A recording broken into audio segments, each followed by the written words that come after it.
છેલ્લી વખત પૂરી શક્તિ, કારણ કે આજનું જે સત્ર છે એ ગાય દ્વારા ગામ વિકાસ એ વિષયનું છે આપણું. તો ગાય કેવી રીતે આખે આખું ગામડાની કાયા પલટ કરી શકે આપણને મનોજભાઈ સોલંકી, નામ તો પરિચિત છે જ બધા કાર્યકર્તાને મહદઅંશે, તો એમના તરફથી માર્ગદર્શન આપણને મળશે. તો જયઘોષ થઈ જાય એક વખત પૂરી શક્તિથી. જય ગૌ માતા. મનોજભાઈ રામકૃષ્ણ ટ્રસ્ટ ઉપમા મુકામે એક મોટું ટ્રસ્ટ છે, આપણે એની જાણ છે જ. એમના મેનેજિંગ ટ્રસ્ટી તરીકેની એમની જવાબદારી છે. એ સિવાય અક્ષય કૃષિ પરિવાર એ સંસ્થાના અધ્યક્ષની જવાબદારી નિભાવે છે.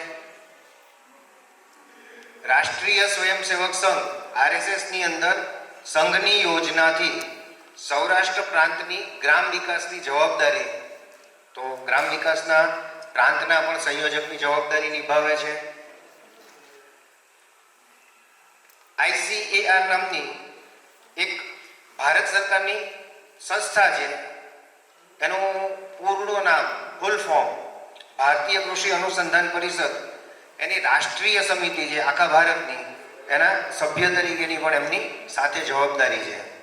હવે આટલી જવાબદારી નિભાવતા સાથે પોતાનો નિજી વ્યવસાય પણ કરે છે, તો એમની પાસે શક્તિ કેટલી છે આપણે જરા વિચાર લેવાનું રહે. આ બધું કામ કરતા એમની વ્યસ્તતાની અંદર પણ ગાયને ગામ સાથે વણીને કેવી રીતે ગામનો વિકાસ પલટ કરી શકાય, તો ગ્રામ વિકાસનો જે વિષય આપ્યો છે એના માટે દર મહિને ઉપમાની અંદર નિઃશુલ્ક વર્ગો વગેરે રાખે જ છે. એ પણ આપણે પછી વાત કરશું. હાલ એમનો નિવાસ માધાપર છે. સાથે બાજુમાં અધિકારી બીજા છે શ્રી દીપકભાઈ પટેલ, એમનો પણ આપણને પરિચય છે. નમસ્કાર. ગો સેવા ગતિવિધિ સૌરાષ્ટ્ર પ્રાંત આયોજિત 4 દિવસની ગૌ તાલીમના આજે ત્રીજા દિવસે બપોરના સત્રમાં આજના પધારેલ સર્વે દૂર પૂરા ગુજરાત અને સૌરાષ્ટ્ર પ્રાંત મહારાષ્ટ્રથી પધારેલા સર્વે ગૌ ભક્તોને મારા વંદન. મારો વિષય ગાય પણ છે, ગ્રામ વિકાસ છે. ગાય વગર ગામ અધૂરું છે. ભારત છે એ ગામડાનો દેશ છે, અને ગામડું છે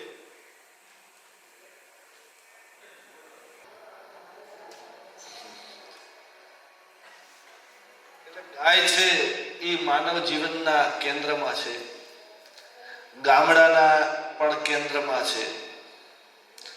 પરંતુ આજે આપણે જોઈએ છીએ કે ગાય એ કઈ રીતે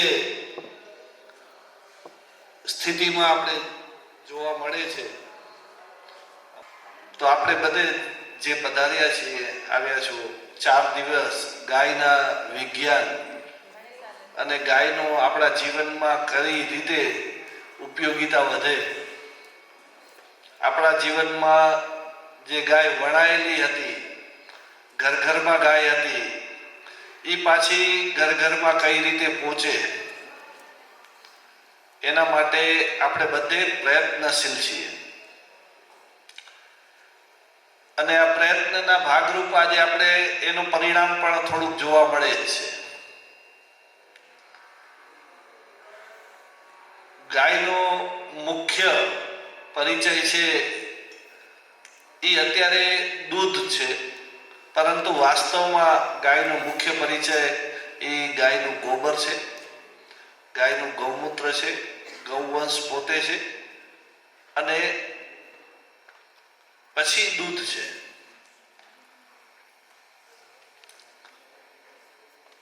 મુખ્ય પ્રોડક્ટ છે એ ગોબર ગૌમૂત્ર છે, દૂધ છે એ બાય પ્રોડક્ટ છે. પણ આજે ઉલટું ચાલે છે.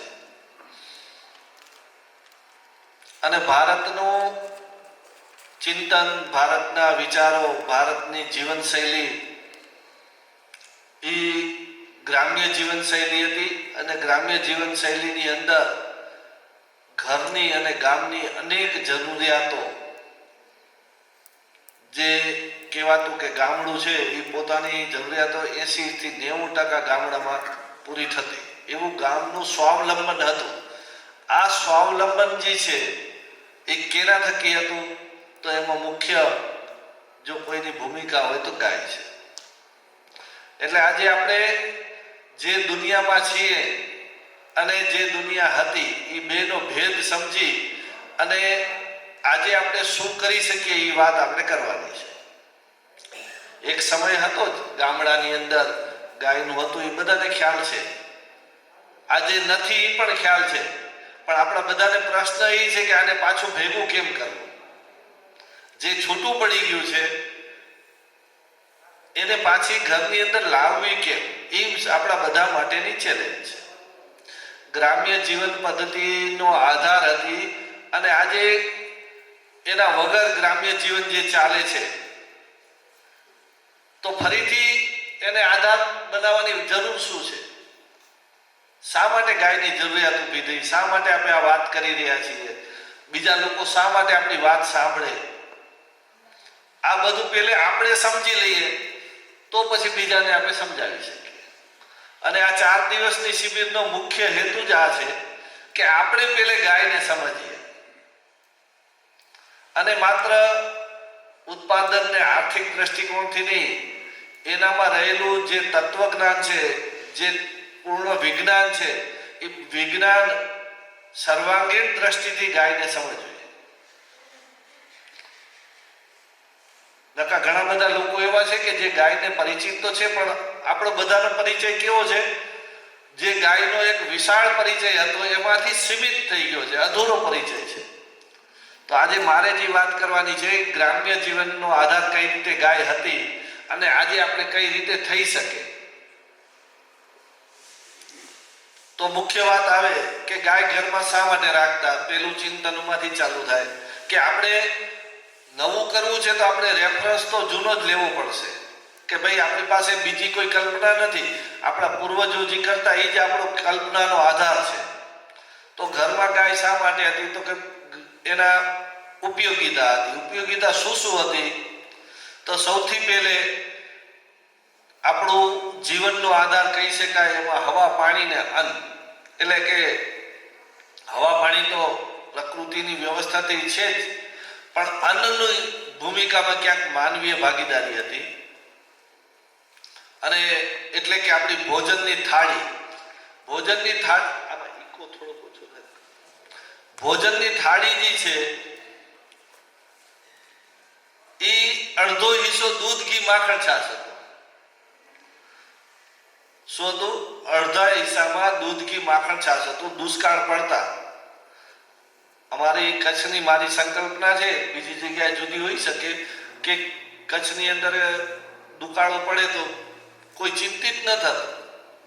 એનું કારણ હતું કે જ્યારે વરસાદ પડે ને એ 4 વર્ષે એક વખત વરસાદ પડતો, અને એક વખત વરસાદ પડે એમાં જુવાર, બાજરો, મકાઈ કે જે કઈ જેની જરૂરિયાત હોય એનો ધાનના કોથળા ભરાઈ જતા, અને જે ચારો થતો એનો કાલર ખડકાઈ જતી.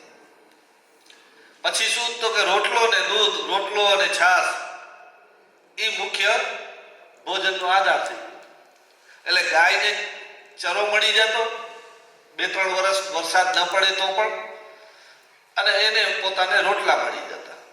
પછી તેલ મરચું ખરીદવાનું હોય, બાકસની ખરીદી હોય, એવું હોય તો એ લાકડા કાપી આવે જંગલમાંથી અને શહેરમાં જઈ અને લાકડા વેચીને જે 250, 200, 300, 400 રૂપિયા મળે તો એનામાંથી એને જે જરૂરની બાકી વસ્તુ ખરીદી લેતા. તો એક ગાય છે એ એનો આધાર હતી. અડધી થાળીનો દૂધ, ઘી, માખણ, છાશનો હિસ્સો હતો. એનાથી એને શરીરને માટેનું બધું પોષણ મળતું હતું. અડધા હિસ્સામાં શું હતું? તો કે રોટલો, ખીચડી, શાક. એ ક્યાંથી આવે? એ આવે ખેતરમાંથી. તો ખેતરની અંદર શું જરૂર પડતી? તો કે ખેતરમાં ખેડવાની જરૂર પડતી, ખેતરમાં ખાતરની જરૂર પડતી, ખેતરમાં રોગ આવે તો દવા છાંટવાની જરૂર પડતી, અને ઘરેથી આવવા જવા માટે પરિવહનની જરૂર પડતી. ખેતરમાં શું જરૂર હોય? ખેડ વિખેડ વાવણી કાપણી, બરાબર. એટલે એક માણસ અને એક બળદ એ બે ભેગા થાય એટલે ખેતરનો બધો જ કાર્યક્રમ થઈ જતો. એનાથી ટ્રેક્ટરની ભૂમિકા આવી જતી, ખેડ વિખેડ કરી લેતા અને વધારામાં 12 મહિનાનું ભેગું થયેલું છાણિયું ખાતર એ પાયામાં નાખવાનું એને મળી રહેતું. ગૌમૂત્ર, દૂધ અને છાશનો છંટકાવ કરી અને કીટરોધક દવા તરીકે પણ એનો ઉપયોગ થતો. અને ઘરેથી આવવા જવાનો આજે ખેડૂતને ખબર નથી, પણ કદાચ મોટો ખર્ચો છે ઘરેથી આવવા જવાનો. જે 50,000 થી 1 લાખ રૂપિયા છે એનો બજેટમાં ક્યાંય ખેડૂત ગણતો જ નથી. એ હોન્ડા કંપની કે જે કાંઈ બાઇક હોય એનો 50,000 થી 1 લાખ, મજૂરોની હેરફેર કરવા, પેટ્રોલ ડીઝલ, આ બધા ખર્ચા ગણો તો 50,000 થી 1 લાખનો ખર્ચો એ બળદ છે એના દ્વારા બચતો. એટલે એક બળદ છે એ 12 મહિને એને ટ્રેક્ટરના ખર્ચા ને બધા ખર્ચા બાદ કરો તો લાખ રૂપિયા તો બળદ ઉભે ઉભે એને દેતો. એટલે કે ખર્ચ બચાવતો, આજની ભાષામાં વાત કરીએ તો. બીજું શું હતું તો કે ચૂલો ચાલતો રસોઈ કરવા, શેનાથી ચાલતો? છાણાથી. ત્રીજું શું હતું કે ભગવાનને ધૂપ કરતા તો એનું છાણું લીધું, એના ઉપર ઘી કપૂર નાખી અને ધૂપ કરતા. ઘી બનાવતા તો ઘીની ચમચી ઘી નાખીને દીવો કરતા. ઘરનું બાંધકામ આવતું તો ગોબર અને માટી બે મિલાવી અને લીપણ કરતા, બાંધકામ કરતા, ચોળાઈ કરતા. એટલે સિમેન્ટ પણ એ ઘરનું હતો. સૌંદર્ય પ્રસાધન હતું તો ગાયના માખણ અને દૂધ ને એની મલાઈથી સૌંદર્ય પ્રસાધનનો ઉપયોગ સ્ત્રીઓ કરતી. નાવા માટે સાબુ જોઈતું તો એ છાણ માટીથી હળદર મિલાવીને એવું બધું મિલાવી, ચણાનો લોટ આવું મિલાવીને સ્નાન પણ થતું. આરોગ્ય માટે બીમારી તો હતી જ નહીં, પણ બીમાર ન પડવા માટેનો એક મંત્ર હતો. એના માટે રોજ ચરણામત લેતા. એ ગાયના ગૌમૂત્રથી ચરણામત મળતું. હવે મને કહો, ઘરની કેટલી જરૂરિયાત પૂરી કરી? બધી જ જરૂરિયાત આપણી છે એ બધી જરૂરિયાતોમાં એની ક્યાંક ને ક્યાંક લગભગ મોટો ભાગ, મોટી હિસ્સેદારી એની હતી. એટલે આર્થિક ઉપાર્જનથી માંડી પેટ ભરવાનો કાર્યક્રમ, આપણું ચૂલો ઈંધણનો કાર્યક્રમ, આપણો પરિવહનનો કાર્યક્રમ, આપણા ધૂપ દીપ, આ બધી જ જરૂરિયાતો હતી. હવે આજે આપણે કોઈને એમ કહીએ કે ભાઈ હવે છાણાથી ચૂલો કરો, કરશે કોઈ? અડાયા છાણામાં ધૂપ કરો, નહીં કરે. ચરણામત કોઈને કયો પીશે તો શું કરવું પડે? તમે કહો લાકડાના ગાડું છે એ લઈને જાઓ, જૂનું ગાડું હતું એ ગાડું વાપરો, તો નહીં કરે. તો એનો બદલાવ કરવો પડે. એટલે વાત જૂની સ્વીકારવા તૈયાર છે, પરંતુ એનું પરિપ્રેક્ષ બદલવું પડે. એનો આજના યુગ પ્રમાણેનું રૂપાંતરણ. આપણે કહીએ કે છાણિયું ખાતર પેલા નાખતા, હજી ઢગલા કરો, ઉકેરડા કરો તો એ કોઈ નહીં નાખે. હવે એને ગોળીની આદત થઈ ગઈ છે. હવે એને દવા તરીકે બોટલમાં જ વિશ્વાસ છે. ચૂલામાં તો ગેસની જ આદત છે. ધૂપ દીપમાં અગરબત્તી જ ખપે, ધૂપબત્તી જ ખપે. સિમેન્ટ તો ગોળીમાં જ આવવું જોઈએ તો જ થાય.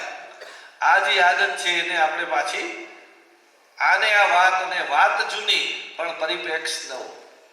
એટલે પેલે આપણે આ પરિપ્રેક્ષ ક્યારે નવો બને કે જૂની વાતની અંદર રહેલું વિજ્ઞાન જાણી લઈએ. તો કે ભાઈ બિલ્ડિંગમાં કામ કરતા પણ છાણ શું કામ વાપરતા હતા, એનું વિજ્ઞાન શું હતું?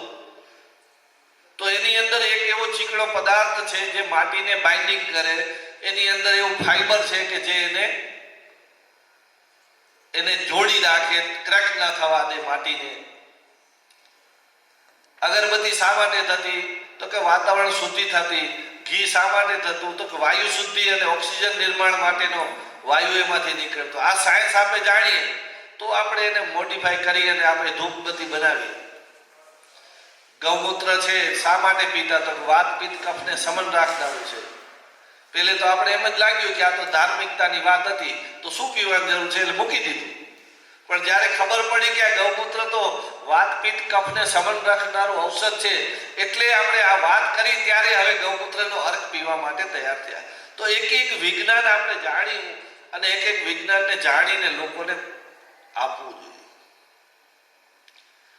તો ગામડું છે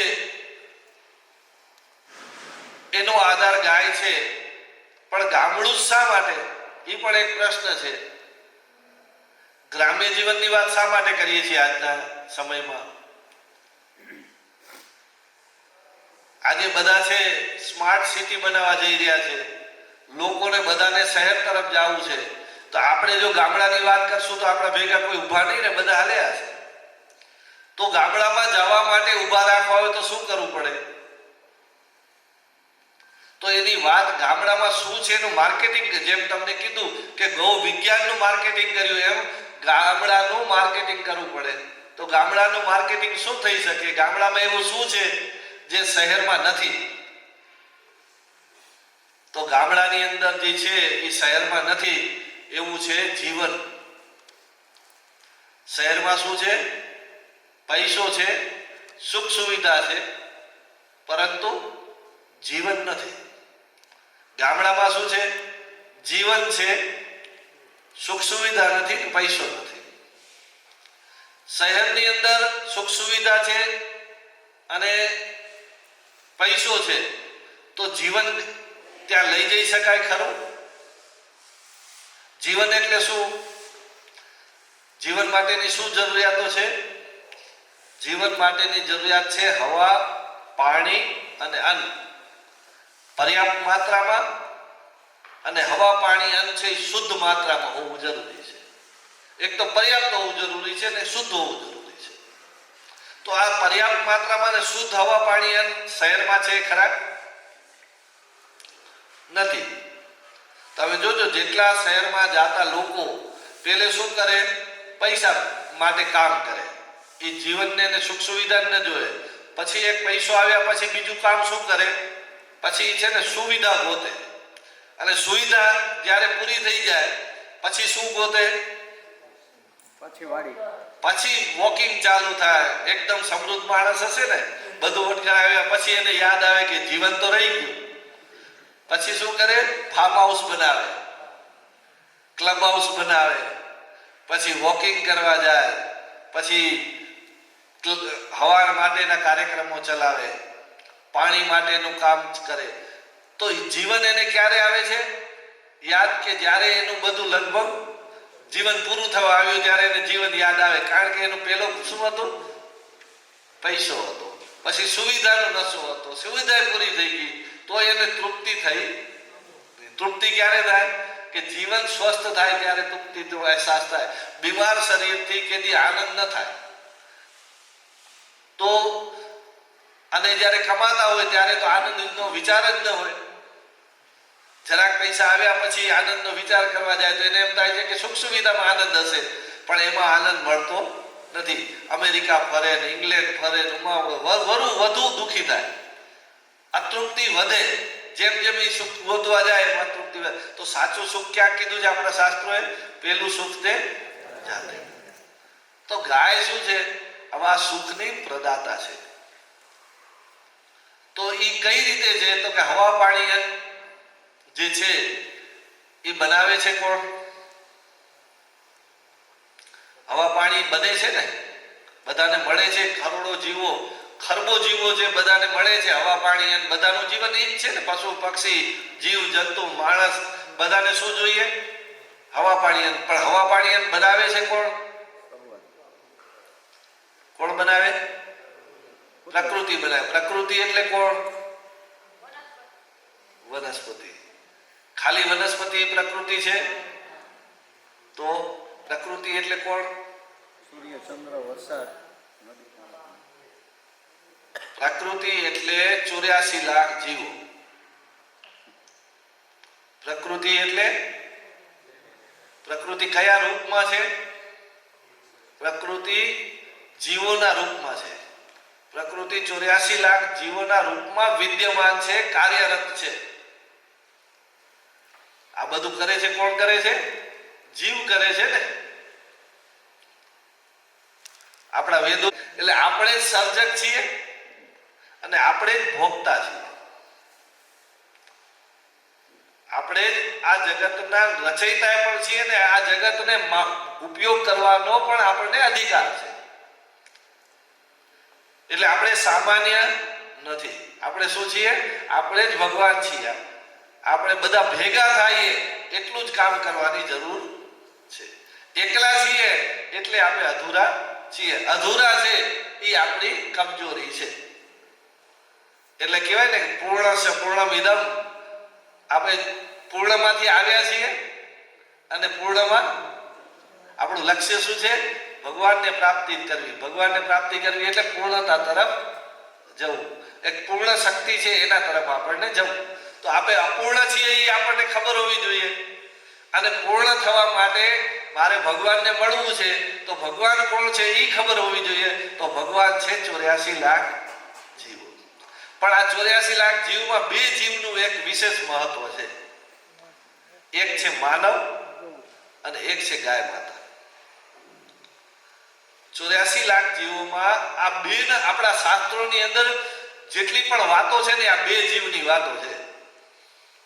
એક પણ શાસ્ત્ર એવું નથી કે જેને ગાયની વાત ન કરી હોય. એક પણ મહાનુભાવો આપણા શાસ્ત્રોના જેટલા પણ દેવી દેવતાઓ છે એ બધા દેવી દેવતાઓનો સંબંધ ક્યાંક ને ક્યાંક ખાસ કરીને ઉત્પત્તિનો સંબંધ છે એ ગાયથી જોડાયેલો છે.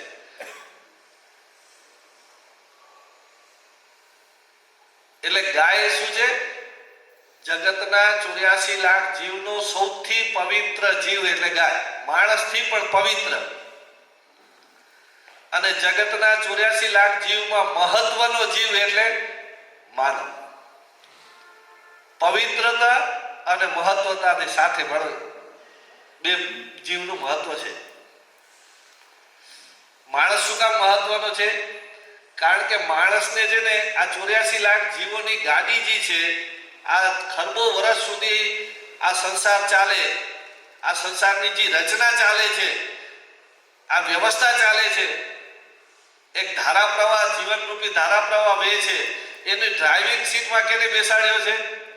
એ ગાડી ચલાવનાર માણસ છે. માણસ ધારે તો આ જગતને સ્વર્ગ બનાવી શકે અને માણસ ધારે તો આ જગતને નરક બનાવી શકે. નરકને સ્વર્ગ બનાવનાર કોણ છે? માણસ.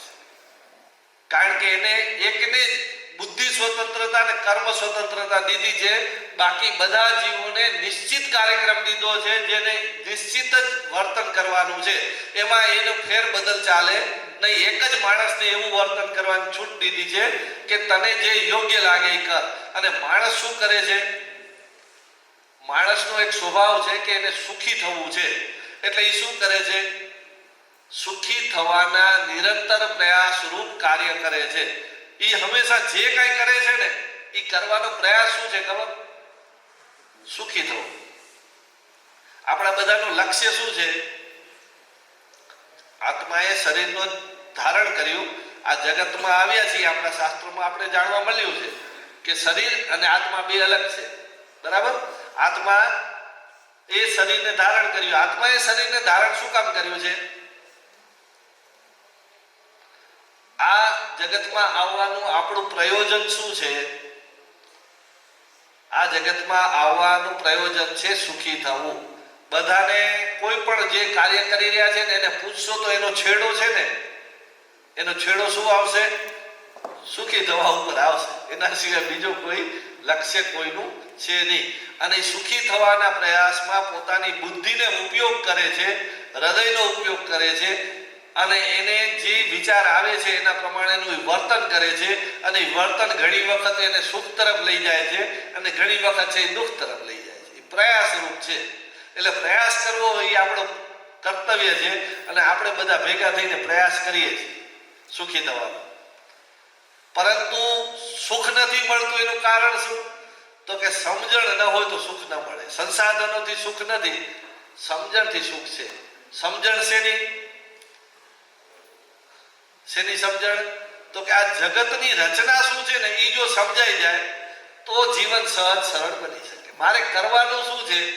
તો મારે અહીંયા જગતમાં આવ્યો છું, પહેલે જગત શું છે એ તો જાણવું પડે ને, પછી હું કાંઈક કામ પ્રારંભ કરું તો આપણે જગતને જાણવું, જગતને સમજવું, જગતની વ્યવસ્થાને સમજવી, જગતમાં મહત્વનું શું છે તો જીવન છે, તો જીવનને સમજવું,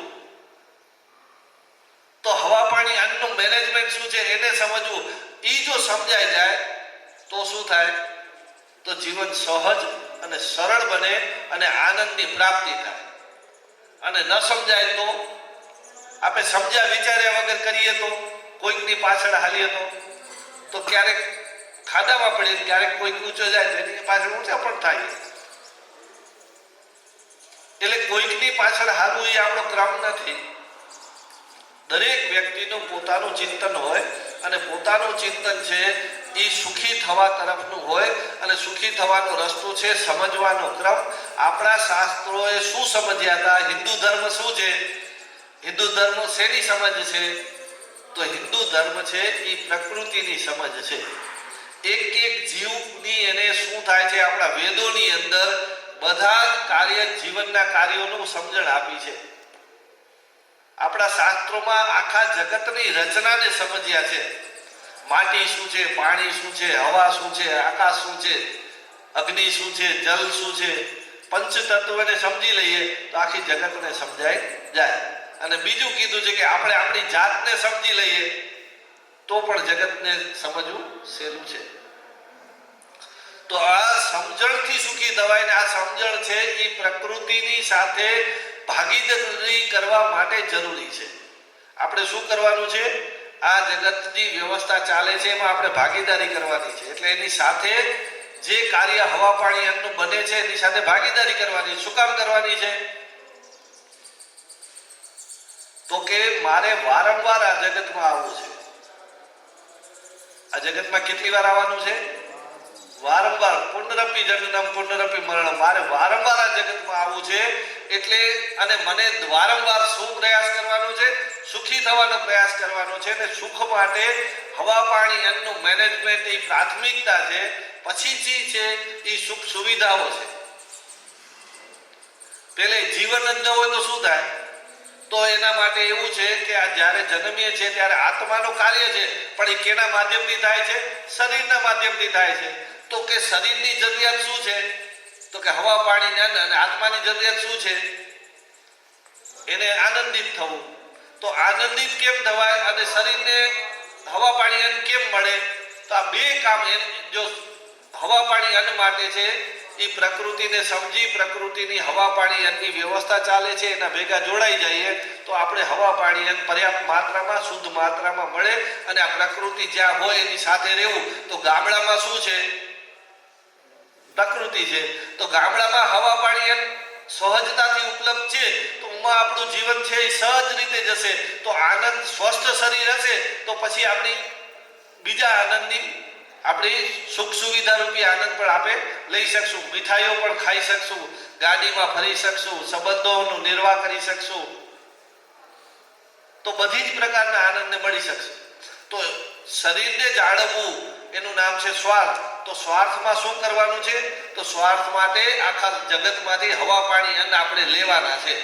અને હવા પાણી અન્ન લીધા છે અને પાછા હવા પાણી અન્નને ઠીક રાખવા છે એ આપણું કર્તવ્ય છે. લેવું છે એ અધિકાર છે, દેવું એ કર્તવ્ય છે. તો મારે વારંવાર આ જગતમાં આવવું છે તો અહીંયા હવા પાણી અન્ન જેટલા વધુ સારા હશે ને એટલો હું વધુ સ્વસ્થતાથી હું જીવી શકીશ. એટલે મારે ધરતી બગાડીને જઈશ તો ભૂખે મરવા મારે આવવું પડશે. પાણી ખતમ કરીને જઈશ તો તરસે મરવા આવવું પડશે.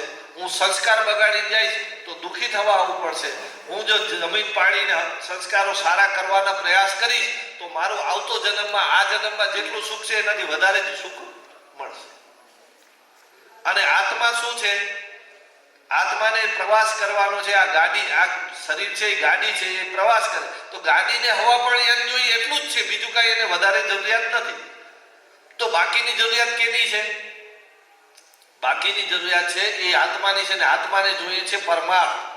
પરમાર્થ શું છે તો પરમાર્થથી સંતોષ અને તૃપ્તિ મળે.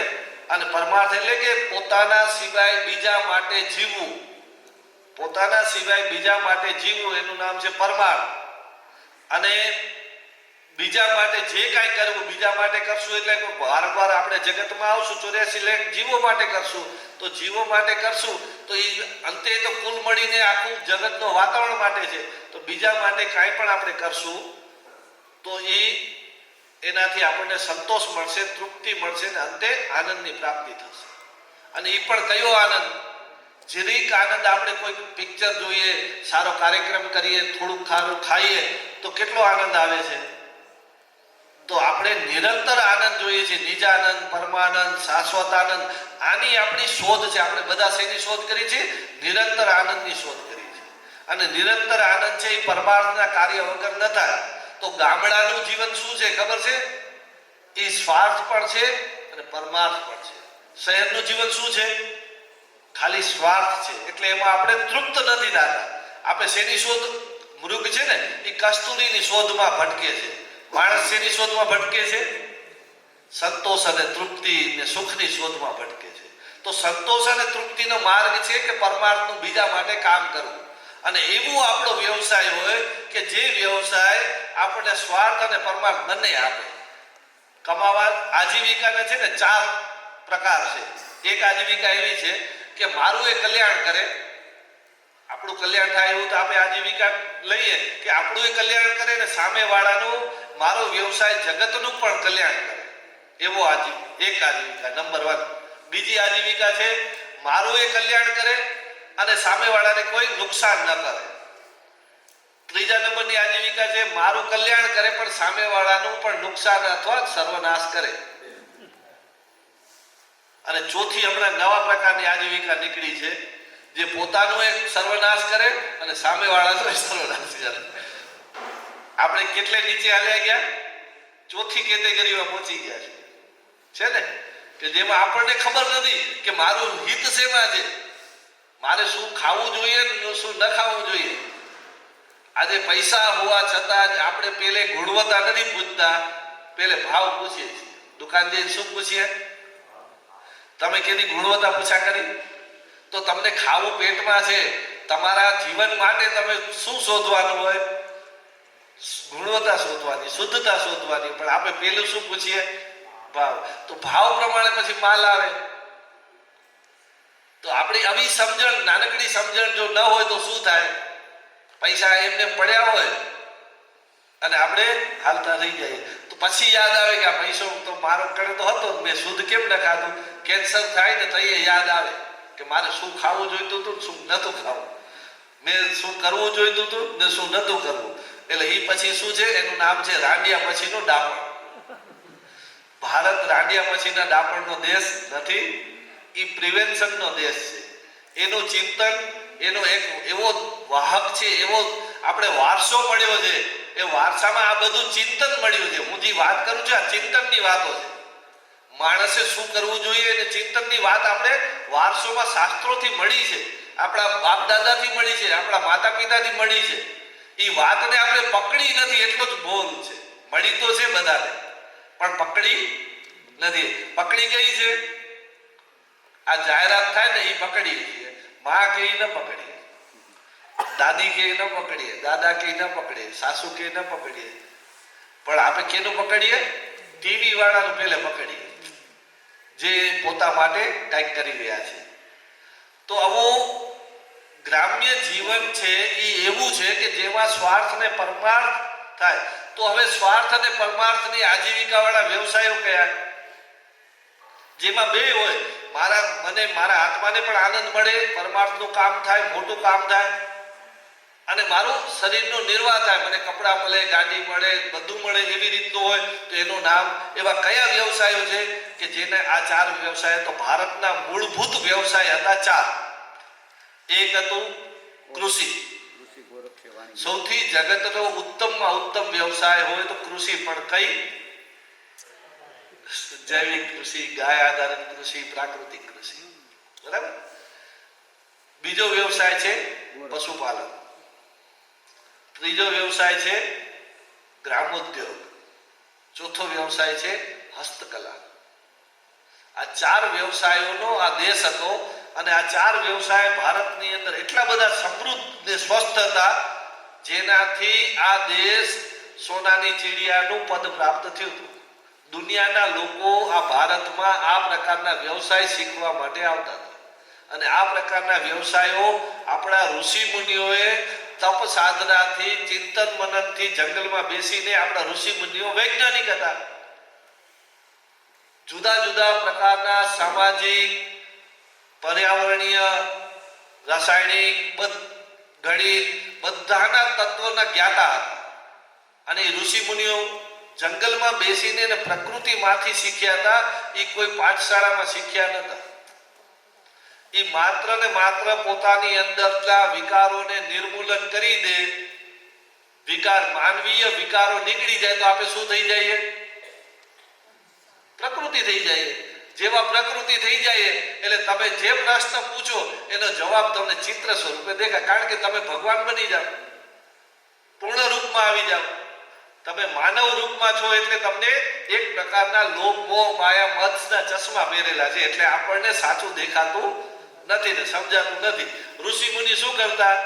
એ જંગલમાં જાતા, ચાતુર્માસમાં ધ્યાન સાધના કરતા, પ્રકૃતિની વચ્ચે રહેતા એટલે પ્રકૃતિ બનતા. વિકૃતિની વચ્ચે રહ્યો તો સિમેન્ટમાં જંગલમાં રહીને કેની પ્રકૃતિની વાત થાય?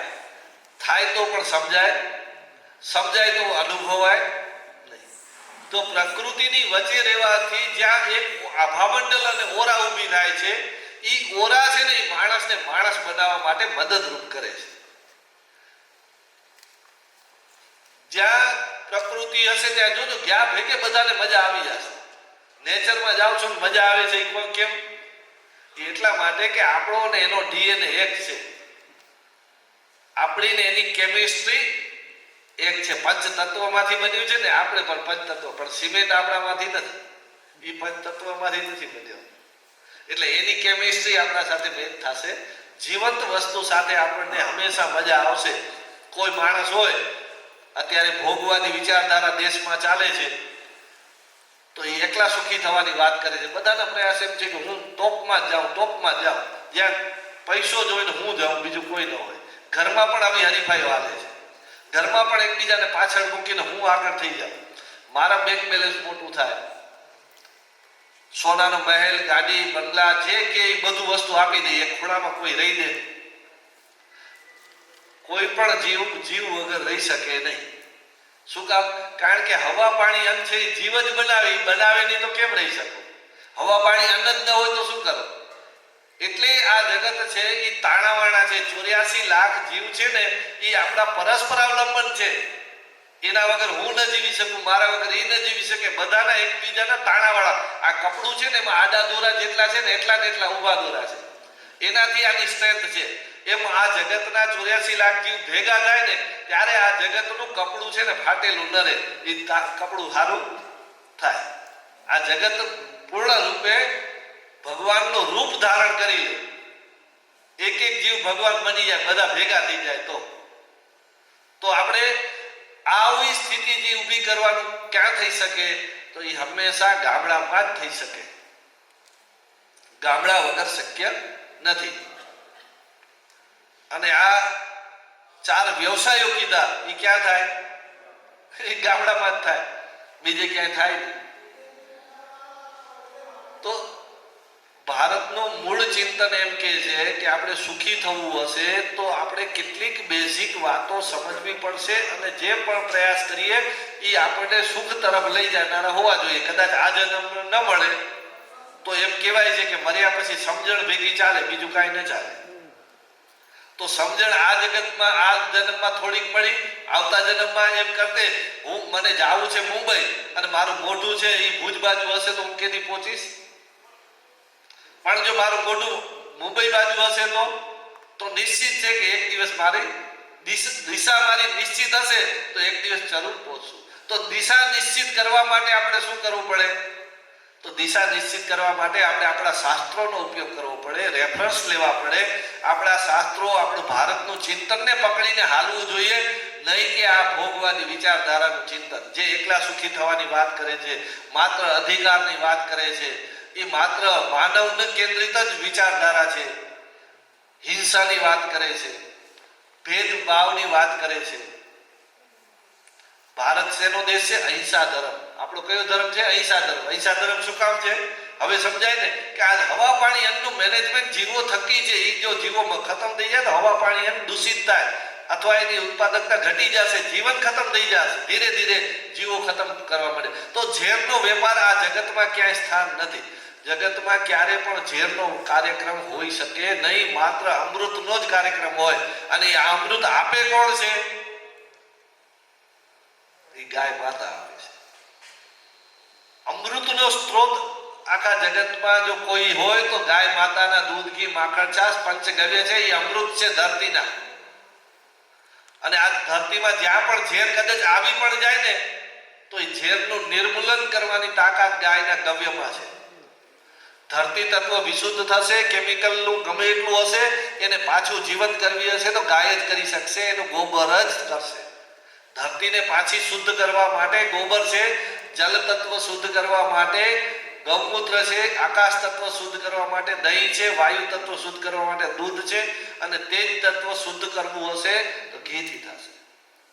આ પંચગવ્યનો ઉપયોગ વધુ ને વધુ થાય તો આ જગતમાં ઝેરનો ઓછું થાય અને પ્રેમ છે, અમૃત છે એ વધે. ગાયની સાથે રહેવાથી પ્રેમ વધે છે. એ એક પ્રકારનું અમૃત જ છે ને, અમૃતનો પ્રકાર છે. તો ગાયની સાનિધ્યથી માંડી અને ગાયના ગવ્ય સુધી આપણને સાચું જગતને એક કરવા, જગતનું જીવન આપવા માટે કોઈ આધાર સ્તંભ હોય, એટલે 84 લાખ જીવોનો મૂલાધાર હોય તો કોણ છે? ગાય છે. જેટલી વખત આ ધરતીમાં આ ખરબો વર્ષના કાર્યક્રમમાં કેટલી વખત આ ધરતીના રસકસ ખતમ થયા છે. તો આપણા ઇતિહાસોમાં, શાસ્ત્રોમાં લખેલું છે કે ધરતી બંજર થઈ તો બધા દેવોએ ભેગા થઈને પ્રાર્થના કરી ભગવાનને કે આ હવે ધરતી બંજર થઈ, કાંઈ પાકતું જ નથી, શું કરવું? ત્યારે ભગવાને ગાયને ધરતી માથે અવતરણ કર્યું છે. ધરતી પાછી નવસાધ્ય કરી છે. તો ગાયના પંચગવ્યથી આખી જગતની રચના છે ને, જગતથી આખું જીવ જગત છે, એનાથી જ ગ્રામ્ય જગત છે. અને શહેરીકરણ છે એ તો આપણા શાસ્ત્રોની કોઈ વાત જ નથી, તો વિકૃત મોડેલ છે, એની કોઈ ચર્ચા ને એની કમ્પેરિઝન કરવાની નથી. એ એક ભ્રમિત મોડેલ છે, એ એક આપાતકાલીન મોડેલ છે, ટૂંકા ગાળા માટેનું મોડેલ છે. એક મોટા ઉદ્યોગોની સંકલ્પના આવી એટલે લાઇટ પાણી ટેલિફોનની જરૂર પડી, લાઇટ પાણી ટેલિફોનની જરૂર પડી એટલે એક જગ્યાએ શરૂઆત કરી. એ શરૂઆત થઈ એ જગ્યા છે ધીમે ધીમે શહેર બની અને લોકો ત્યારે જીવનના જરૂરિયાત હશે તો એના માટે ત્યાં આજીવિકા માટે ગયા અને ધીમે ધીમે એ ત્યાંની જે મેન્ટાલિટી જે છે, વધુ લેવું ઓછું દેવું, એ માનવીય મેન્ટાલિટી છે, એમાં પ્રસ્થાપિત થઈ. ગામડાની મેન્ટાલિટી છે, વધુ દેવું ઓછું લેવું. આ જગત સારું ક્યારે રહે?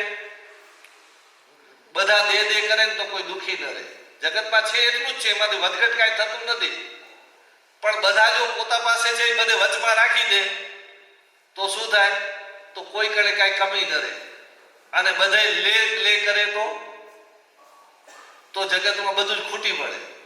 આજે 25 વર્ષ પહેલા તમે બધે જે જીવનમાં જીવવું છે એનાથી લગભગ 100 ગણા જીવન ઉત્થાન થયું છે બધાના. આમાંથી બેઠેલા એકેના કપડા તૂટેલા નહીં હોય એવા 25 વર્ષ પહેલા કોઈ હશે ને આજે બધાના કપડા સારા થઈ ગયા, એટલું તો વિકાસ થયો છે. તો આજે પ્રોબ્લેમ શું છે? તણાવ ને સ્ટ્રેસ, ભય, આત્મહત્યા વધી છે કે ઘટી છે? વધી છે. શું થયું એવું? તો કે થયું એવું કે મારી કણે છે એ મને દેખાતું નથી અને બીજા કણે છે ને એ મને રોવડાવે છે, એ દોડાવે છે, એ પીડાવે છે. એટલે ફરક ક્યાં આવ્યો છે? વૃત્તિનો ફરક આવ્યો, વ્યવસ્થાનો ફરક નથી. આ શેનો ફરક છે? વૃત્તિ આપણી એવી થઈ ગઈ કે હવે સંતોષ જ નથી થતો, ગમે એટલું આવે અને પાછા ચોકીદાર બનીને વાપરતા પણ નથી. માલિક બનીને ચોકીદાર બની ગયા બધે. પેલા માણસ માલિક હતો, હવે ખાલી ચોકી કરે છે. વાપર મરે ત્યાં સુધી એમને પાછું પડ્યું હોય. ક્યાંક બેંકમાં તો ખબર, બેંકો પાસે એવા નાણાં મળે છે કે કોઈ લેવા નથી આવતું. તો તો પછી ભેગું કરવાનું શું કામ? તો કે મારી વૃત્તિ હતી ને એટલે મેં ભેગું કરી. મને ખાવા માટે નતું ખપતું, મારી વૃત્તિને પોષવા માટે હું ભેગું કરું. હું દોડું છું શેના માટે? ઓલો ગાજર ગધેડાની આગળ ગાજર બાંધી દે ને, એક વખત ગાજરનો ટુકડો ખવડાવી દે, પછી આમ ગાજર આગળ લટકાવી દે, બસ પછી એટલું કાપી છે એને દોડવા માટે. એમ માણસ માટે એક સુખ સુવિધાની લાલચ, લોભની દ્રષ્ટિના ચશ્મા પહેરાવી દીધા, બસ પછી માણસ દોડ્યા રાખે. આપણે ચશ્મા ઉતારવા હોય તો શું કરવું પડશે? પ્રકૃતિની વચ્ચે જવું પડશે, આપણા શાસ્ત્રો, આપણા ધર્મોને વાંચવા પડશે, આપણું તત્વજ્ઞાન, ભારતનું મૂળ ચિંતન તરફ આવવું પડશે, ગાય તરફ આવવું પડશે. અને આ ગાયનું જેવું સેવન અંદર જશે ને અમૃત, તો ઝેર બધું નીકળવા પડશે. એટલે ગાય સામાન્ય નથી, તાળાની ચાવી છે. જ્યારે જ્યારે તાળું લોક થઈ જાય ને તો એને ખોલવા માટે ગાય વગર ખુલશે. એટલે તાળાની ચાવી તો હંમેશા બાજુમાં જ રાખવી જોઈએ. તો આ તાળાની ચાવી છે ગાય આધારિત ગ્રામ વિકાસ. જે આ 4 વ્યવસાય જે કીધા, એ 4 વ્યવસાયમાં ખેતી, એક દાણો વાવો 4 મહિનામાં કેટલા ગણા કરી દે? 200 ગણા, 500 ગણા, 1000 ગણા કરી દે. બરાબર ને? આજે પણ કરે છે. પેલા શેનાથી કરતી? ગાયનું અમૃતથી ખેતી થતી. આજે ખેતી શેનાથી થાય છે? ઝેરથી ખેતી થાય. શું ફરક પડ્યો? તેદી એ ખેડૂત હતો, આજે ખેડૂત છે. તેદી અમૃતથી ખેતી થતી હતી, આજે ઝેરથી ખેતી થાય. તેદી 500 દાણા થતા હતા, આજે 500 દાણા થાય. અને તેદી ખેડૂતનો પરિવાર 25 જણાનો હતો, કપડા થીગડા વાળા હતા, ખેડૂતના દીકરાને દીકરી દેતા હતા. આજે તો ગાડી વાળો છે, સિમેન્ટના સારા મકાનો છે, બંગલા છે, પણ દીકરી નથી દેતું. કોણ નથી દેતું? ડોક્ટરના ઘરેથી ના આવે, વકીલના ઘરેથી ના આવે, શિક્ષકના ઘરેથી ના આવે, એ સમજ્યા. પણ ખેડૂતને ખેડૂત જ દીકરી નથી દેતો. એનું શું કારણ? એ ચિંતન કરવા જેવું છે ને કે ભાઈ આવું કેમ? કારણ કે, અને બીજું કે ખેડૂતનો દીકરો જેથી ગૌબર ગૌમૂત્ર ખેતી થતી, ખેડૂતનો દીકરો ખેડૂત બનતો હતો. આજે ખેડૂતનો દીકરો ખેડૂત નથી બનતો. ખેડૂત કે છે છોકરા તું એન્જિનિયરિંગ પણ, ખેતીમાં કાંઈ નથી. તેદીની ખેતી હતી, એનું રૂપ તમે યાદ કરો છો કેવું હતું, અને આજની ખેતીનું રૂપ શું છે? આજની ખેતીનું રૂપ છે શમશાન. પેલાની ખેતીનું રૂપ હતું નંદનવન. તો ઝેરથી શું થાય? શમશાન બને. અમૃતથી શું થાય? આટલું સીધું સરળ, આમ દીવાલ આપણે જોઈ શકીએ એવું, નરી આંખે દેખાય એવો ફેર છે. અને ખેડૂત પોતાની જાતને ઘૃણા કરે, કારણ કે એ અંતે તો પ્રકૃતિ છે ને, પ્રકૃતિ છે એ વિકૃતિની તો ઘૃણા જ કરવાનો છે ને, એટલે એ ઘૃણા કરે છે. એને ખબર નથી, એ નશામાં છે. વધુ લેવાનો નશો એવો છે, એને ખબર નથી પડતી કે શું થઈ ગયું છે ને હવે હું કરું છું. એ મૂંઝાયેલો છે. પણ એ કેટલાક વર્તન તો એને નક્કી કરી દીધા કે છોકરાને ખેતીમાં નથી દેવો, દીકરી ખેડૂતને નથી દેવી, અને તેથી બધા દેતા હતા. તે દિવસે અનાજ ખાઈને શું થતું હતું? તો કે તે દિવસે જે અનાજ ખાતા એમાંથી કોણ પેદા થતા? તો કે સાધુ, સંત, સુરા, તેજસ્વી લોકો પેદા થતા, ત્યાગી, સમર્પિત. આજે કોણ પેદા થાય? તેદીની ખેતીથી શું થતું હતું? અમૃત પીતા. એમાં એક માતા 10 બાળકને જન્મ આપીને 100 વર્ષ સ્વસ્થ રહેતી હતી. શું હતું? આજે એક માતાને બાળકને જન્મ આપવા શું કરવું પડે છે? હોસ્પિટલમાં જવું પડે છે. આ ભેદ સીધો દેખાય છે. છતાં આપણે હજી ખેતીની લડાઈ લડીએ છીએ. આટલું બધું એકદમ હજી, કારણ કે નશામાં જે પૈસા એક જ. ખેતીને પૈસાથી ભૂલવી શકાય જ નહીં. અને બીજું કે હું કરું છું, હું પણ આમાં આવી ગયો છું. ખેતી ક્યારેય ખેડૂત કરી શકે જ નહીં. ખેડૂત ખેતીમાં ભાગીદારી કરી શકે. આ ખેતી કરે છે એટલે ભગવાને કીધું તથાસ્તુ તું કર. તો એ હવે ગુણ ઉપાડીને થાક્યો છે. નકા હવામાં 78% નાઇટ્રોજન હવામાં જ છે, એને ખબર નથી. અને ગુણ ઉપાડે છે, ડીએપી ને, યુરિયા ને, નકા ડીએપી ની યુરિયા કેવું પાકે? આ અમૃત પાકતું તો અહીંયાથી ઝેર પાકે છે. અને એ આપણે ખાધું એટલે આજે 60 કિલો 100 કિલો 200 કિલો વજન ઉપાડનાર 20 કિલો ઉપર આવી ગયા. કોરોના જેવો નાનકડો વાયરસ છે એ બધાને ઘરમાં પૂરી દીધા. આવડી મોટી શક્તિ આપણી કેમ હાલી ગઈ, ક્ષીણ થઈ ગઈ? તો આ પ્રકૃતિનું ધાવણ બંધ કરી દીધું. ખેતી છે પ્રકૃતિનું ધાવણ ધાવીને થાય. પંચ તત્વમાંથી બને ખાતર, એ ખાતરનું ધાવણ ધાવીએ અને એમાંથી હજારો તત્વો મળે. એ હજારો તત્વો બલશાલી બનાવે, રોગ પ્રતિકારક શક્તિ આપે, ઇમ્યુનિટી વધારે, ઉત્પાદન શક્તિ આપે. અને અત્યારે તો એનપીકે 3 નાઇટ્રોજન, પોટાશ, ફોસ્ફરસ ગુણું ધાવીને ખેતર કેટલું પેટ ભરે. અને ખેતરમાં પેટ ન ભરાય તો છોડનું કેવું ભરાય? અને છોડમાંથી દાણા બનાવે તો આપણું શું પેટ ભરાય? આપણે એમ થાય કે દાણો ખાધો ખરો, પણ કુપોષણ છે એ મધ્યાહન ભોજનથી પૂરું નહીં થાય. જૈવિક ખેતીથી કુપોષણ જશે. કોઈને ખાવા નથી પડતું એવું નથી, ખાવામાં પોષક તત્વ નથી ને ગાય ને પ્રકૃતિ દ્વારા ન થઈ શકે. એટલે આપણે ગાયની વાત કરું, બીજું કે ભાઈ એની ઇકોનોમીની વાત કરું, આ ખેતીની ઇકોનોમીની વાત કરી કે સમૃદ્ધ જગતનો આનાથી મોટો સમૃદ્ધ વ્યવસાય ખેતી જેવો કોઈ નથી. ધંધામાં 10%, 20% નફો, 200 ગણા 500 ગણા એ 4 મહિનામાં. તો આના જેવો સમૃદ્ધ વ્યવસાય કોઈ નથી. અને એ હતો ને એટલે દેશ પાસે અઢળક ધન હતું. બીજું પશુપાલન. પશુપાલન એટલે શું? તો કે જે વૈજ્ઞાનિકો રોકેટમાં જઈ આવે, કેટલાય અનુસંધાનો કર્યા, કેવડા બ્રિજો બનાવ્યા, કેટલું બિલ્ડિંગો બનાવી નાખ્યા, પણ દૂધ બનાવી શક્યું કોઈ? અને ગાય માતા કે કોઈ પણ પશુ શું કરે? લીલો કચરો કે એઠવાડ કે કાંઈ પણ તમે ખવડાવો 6 કલાકમાં તમને અમૃત હાથમાં દઈ દે. અમૃત બનાવવાની ફેક્ટરી ગરીબ કેમ હોઈ શકે? હે, અમૃત બનાવવાની ફેક્ટરી જે સામાન્ય જાદુ છે. આ તો હું હમણાં છાપામાં જાહેરાત દઉં, એક મેં પેટી બનાવી છે, એની અંદર લીલો કચરો ને એઠવાડ ને સૂકો કચરો બધું નાખજો, તમને એમાંથી દૂધ મળશે ને એમાંથી ગોબર મળશે ને ગૌમૂત્ર મળશે. તો કેટલા લોકો લેવા આવે? તો આ ભગવાનનું વરદાન છે. આ સામાન્ય નથી. માણસ કોઈ એવું મશીન બનાવે તો ઇલેક્ટ્રિક થી ચાલે ને પાછું એક બગડી પણ જાય. આ તો કાંઈ નહીં. એક વખત તમારે ઘરે આવ્યા પછી તમારી પેઢી દર પેઢી તમારું કેદી અક્ષય પાત્ર દે કે કે દિવસે આ ફૂટશે નહીં. એના એક ગાય પોતાના જીવનકાળ દરમિયાન 10-12 બચ્ચા દઈને જાય. એટલે ન ફૂટે એવું વરદાન અક્ષય પાત્ર કહેવાય. તો એ અક્ષય પાત્ર આપણું રોડ ઉપર ભરે છે, એટલે જ આપણે દુઃખી છીએ. આપણે દુઃખ શેનું છે? મેં તમને જે વાત કરી ને, સમજણ નથી. આપણે એક એક જીવને સમજવાની જરૂર છે. આ કપડાને સમજશું નહીં તો હાલશે, બૂટને નહીં સમજીએ હાલશે, આપણે ગાડી બંગલા નહીં સમજીએ તો હાલશે. સમજવાની જરૂર છે. મને કે 1 મિનિટ ન ચાલે એવું આપણો આધાર કેનો? 1 મિનિટ ન ચાલે એવું શું વસ્તુ છે? હવા. હવા ઉપર કોઈ અડધો કલાક વક્તવ્ય આપો, મોબાઈલ ઉપર આપો, છે કે નહીં?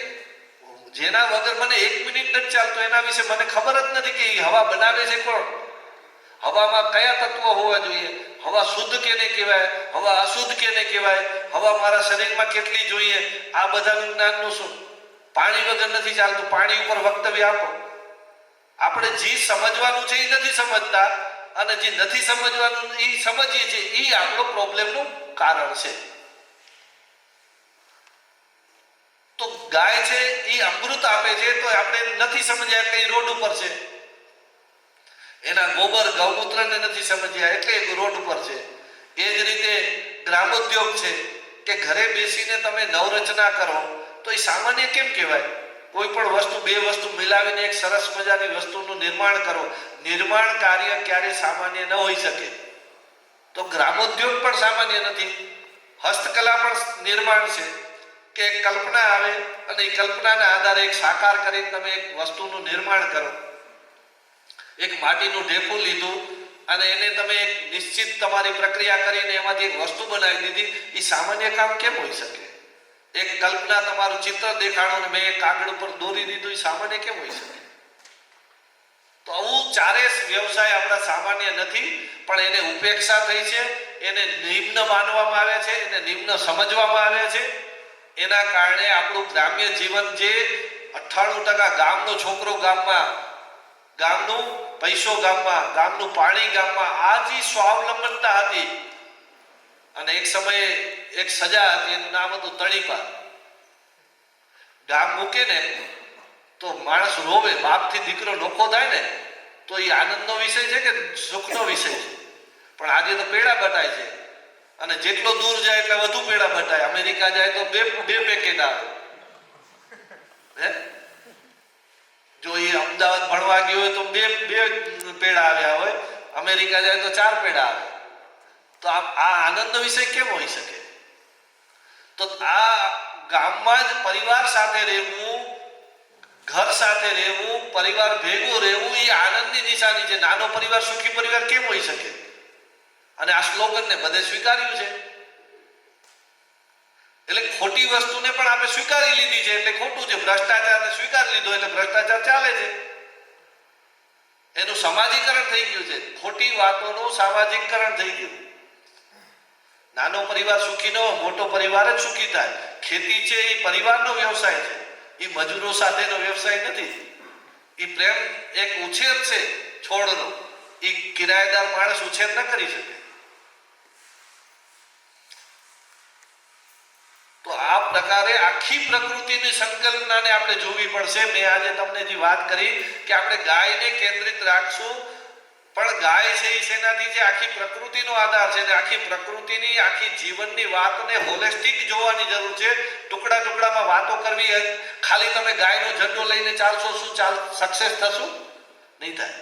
તમારે ખેતીની વાત કરવી જ પડશે, તમારે આરોગ્યની વાત કરવી જ પડશે, તમારે રોજગારીની વાત કરવી જ પડશે, બધા જીવોની વાત કરવી જ પડશે, કારણ કે હવા પાણી એમનો આધાર છે. ધર્મની વાત કરવી જ પડશે. તો આ બધાનું સંકલનને જો જોડી રાખે એવી કોઈ હોય તો એ ગાય માતા છે કે જે બધાને જોડે છે, બધાને સમૃદ્ધિ આપે છે, બધાને સુખ આપે છે. એટલે ગામ મૂકવું એ ગામની અંદર જ રહેવું, સાથે રહેવું, આવી પરિભાષા એ સાચી પરિભાષાને આપણે ક્યાંક ખોટી પરિભાષા છે. અત્યારે દેશમાં 2 પ્રકારની ચિંતન, ભારતનું ચિંતન છે એનું નામ છે યોગવાદી વિચારધારા, અને વિદેશનું ચિંતન છે એનું નામ છે ભોગવાદી વિચારધારા છે. તો એક આજે આપણે 75 વર્ષ આઝાદીના ઉજવી રહ્યા છીએ, ત્યારે ભારત શું હતું? ભારતના 25 લાખ લોકોએ જે શહીદી માટે જે લડ્યા, પોતાની શહીદી આપ્યા, ભારતની આઝાદી માટે લડીને પોતાનું જીવન આપ્યું. શેના માટે આપ્યું હતું? ભારત આઝાદ થાય માત્ર પેપર ઉપર, કે ભારત આઝાદ થાય વ્યવસ્થા ચલાવવા માટે, કે ભારત આઝાદ થાય પોતાની મૂળભૂત વાત ઉપર, પોતાના ચિંતન ઉપર આવે. મારી ધર્મ, મારો સંસ્કૃતિ, મારી વિચારધારા ઉપર જ્યારે જીવું ત્યારે હું આઝાદ છું. હું જીવું છું કેવું? અંગ્રેજી વિચાર છે કેવા? ભારતીય. તો આ આઝાદી નથી. આપણે વાત કરીએ ધર્મની, જીવીએ વ્યવહારમાં હોય અધર્મ, તો વાત કેમ આઝાદીની કહી શકાય? અને જે ભારતીય ધર્મની વાત છે એ જો શિક્ષણમાં ન હોય તો આ શિક્ષણ આઝાદીનું શિક્ષણ થોડું કહેવાય, એ તો ગુલામીનું શિક્ષણ કહેવાય. આપણો પહેરવેશ છે એ ભારતીય ચિંતનનો ન હોય તો એ આઝાદીનું થોડું કહેવાય. આજે પણ જો આ દેશમાં કોટ ટાઈને મુખ્ય માનવામાં આવે તો એ આઝાદી નથી. તો આઝાદીની લડાઈ હતી વિચારધારાની. ભારત ક્યારે પણ, એક વાત સ્પષ્ટ કરું કે ક્યારે પણ ભારત જમીનના ટુકડા માટે લડ્યું નથી. ભારતના અનેક ટુકડા થયા, ભારત ક્યારે બોલ્યું નથી.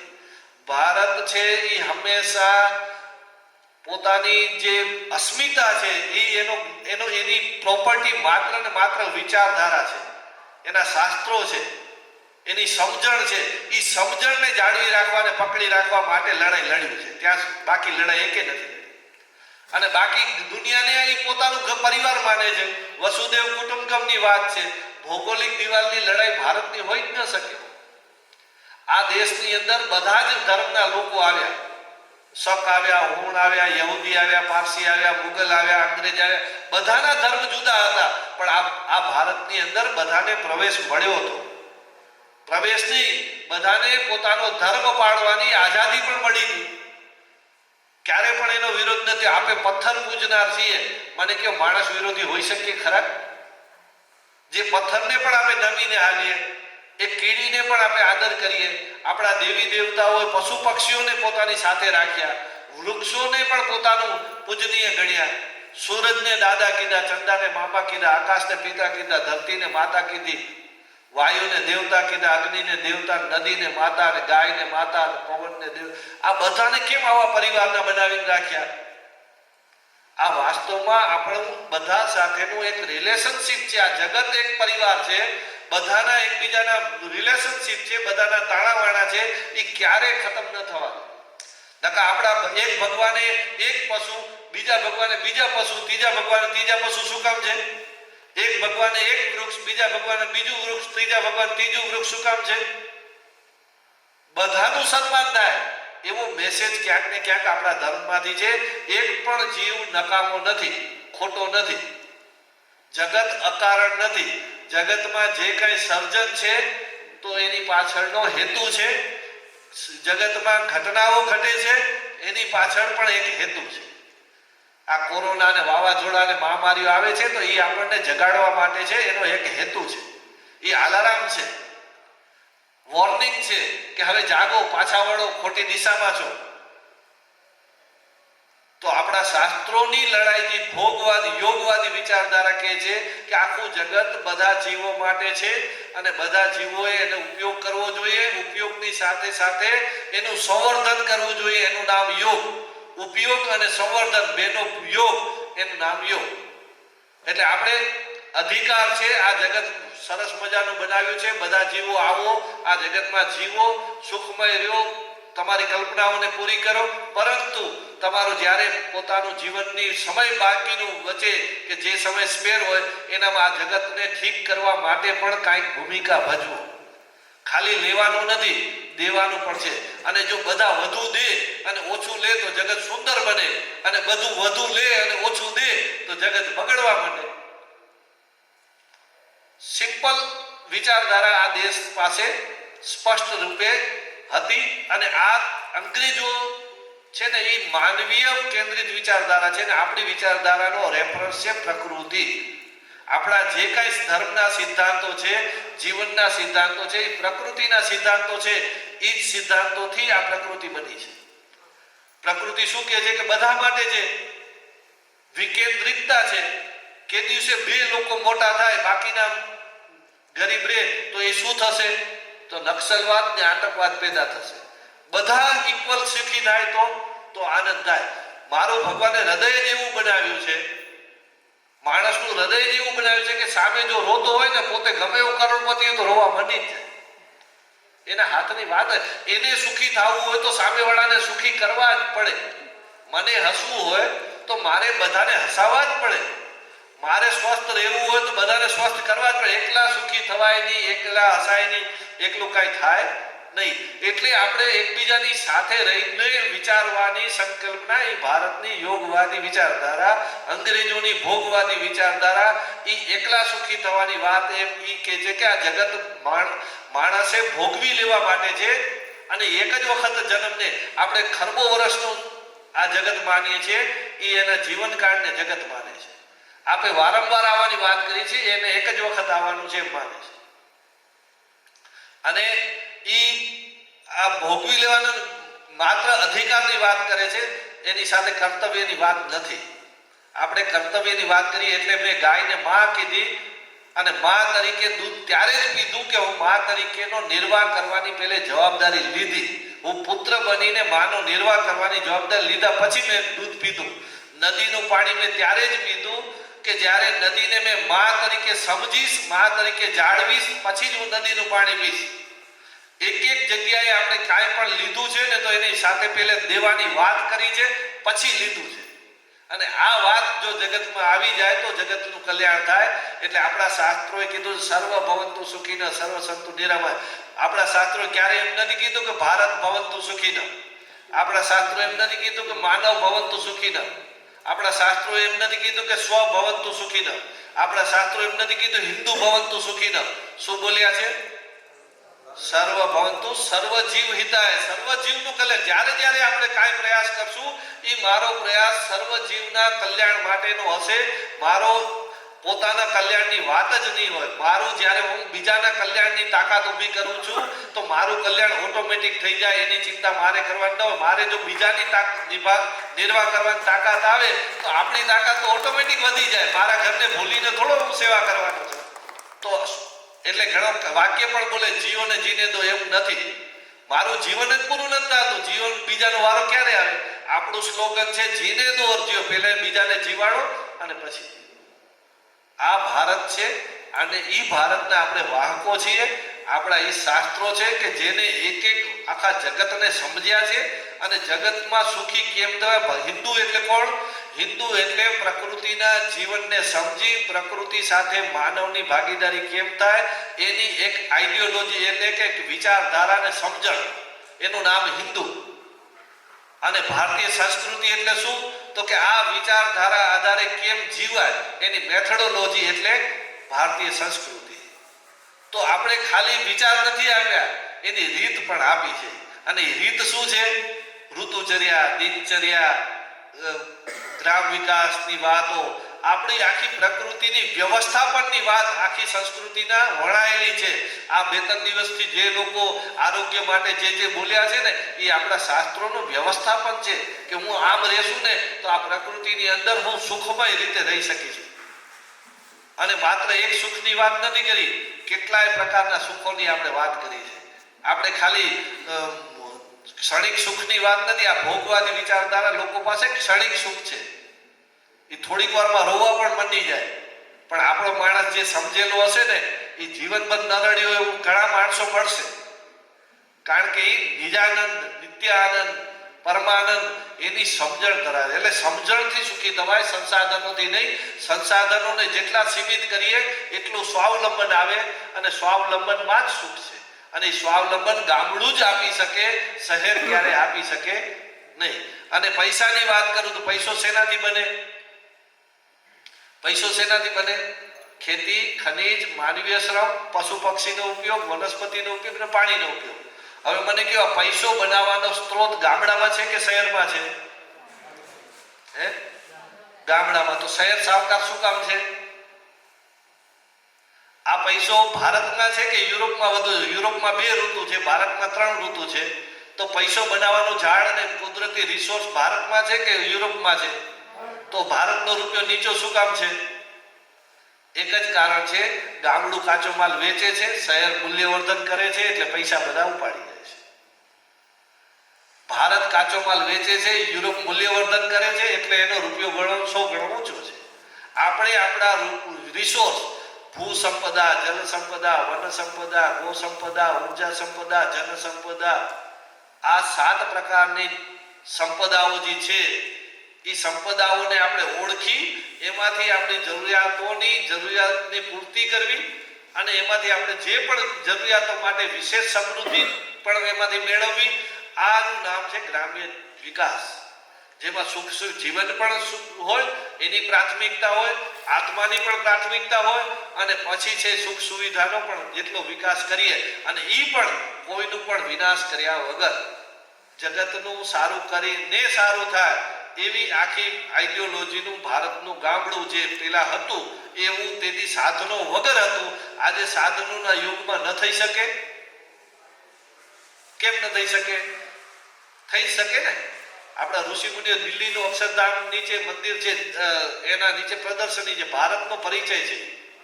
એ જમાનામાં ઓપરેશનો પણ કરતા. આપણે એલોપેથીની શોધ નથી કરી, એનું કામ આવડતું નહોતું એમ નહોતું. આપણને બીમાર ન પડવાનું જ્ઞાન હતું એટલે આપણે એલોપેથીની શોધ નથી કરી. એટલે એ જમાનામાં પણ સર્જરી આપણા ઋષિ મુનિઓ કરી છે. વિદેશ વેપાર કરવાની પણ નીતિ છે, લડાઈની પણ એક નીતિ છે, એનું પણ એક શાસ્ત્ર છે.